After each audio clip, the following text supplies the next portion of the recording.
पत्रकार दिनानिमित्त 7 जानेवारी रोजी वंचित बहुजन आघाडीचे शहराध्यक्ष सागर निकम यांनी चाळीसगाव येथील प्रिंट व इलेक्ट्रॉनिक मीडियाच्या पत्रकारांचा इथल्या शासकीय विश्रामगृह येथे पुष्प तसंच पेन देऊन सत्कार करण्यात आला। सुरुवातीला मराठी पत्रकार सृष्टीचे जनक बाळशास्त्री जांभेकर यांच्या प्रतिमेचं पूजन ज्येष्ठ पत्रकार सूर्यकांत कदम यांच्या हस्ते करण्यात आलं। यावेळी पत्रकार रवी कोष्टी यांनी सूत्रसंचालन केलं व पत्रकार खेमचंद कुमावत, आनंद गांगुर्डे आदींनी मनोगत व्यक्त केलं। त्यानंतर पत्रकार बांधवांचा सत्कार करण्यात आला।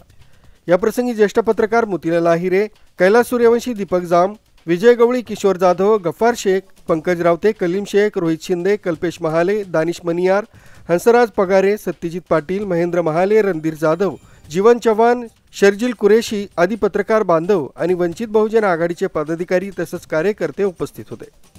दीपक जाम, चाळीसगाव स्पीड न्यूज, चाळीसगाव।